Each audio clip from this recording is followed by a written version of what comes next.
Buenas tardes con todos.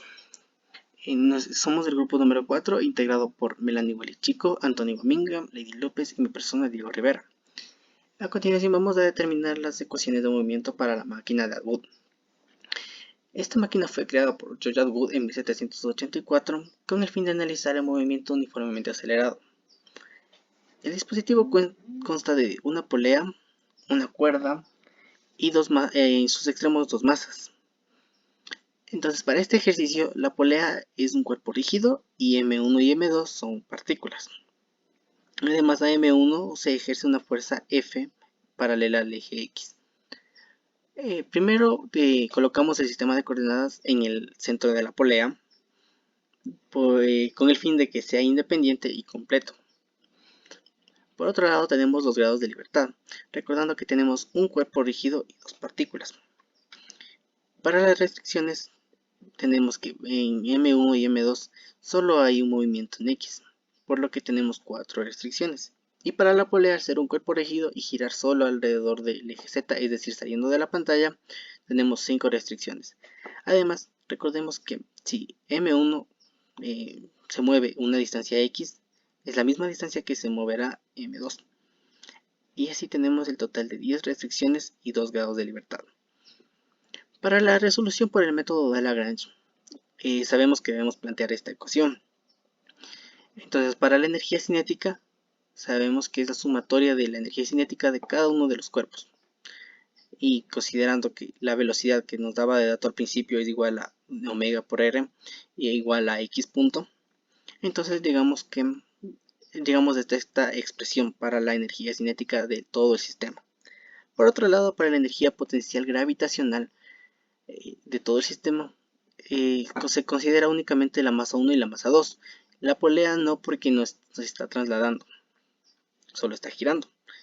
Y finalmente nos queda esta otra expresión.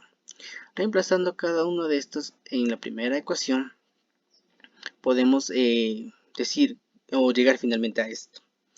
Entonces, ahora considerando que tenemos que resolver esta expresión y con sus respectivas derivadas, al final tenemos que la derivada de L con respecto a X es igual a M1 por la gravedad menos M2 por la gravedad.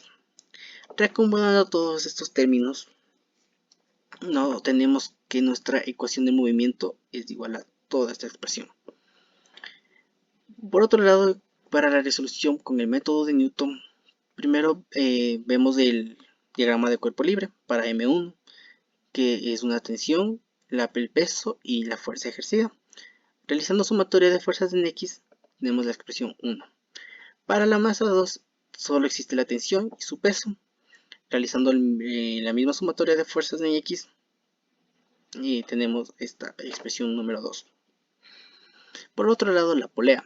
Recordemos que tenía un radio R y a cada lado dos tensiones, por lo que ahora consideramos la sumatoria de torques alrededor del eje Z e igualando a su inercia por la aceleración angular.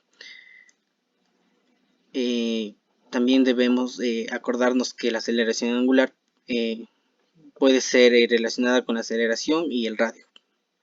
Entonces, al final tenemos esta otra expresión para la polea. Usando la expresión 1, la expresión 2, podemos, finalmente nos queda toda esta expresión.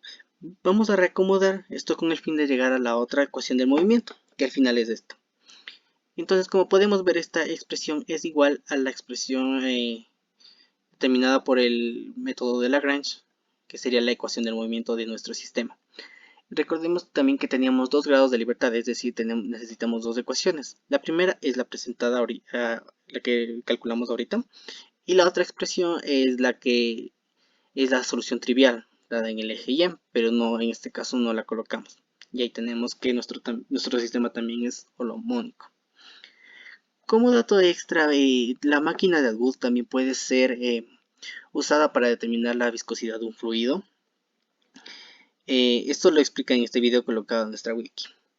Y creo que con eso concluiría nuestra presentación. Muchas gracias por su atención.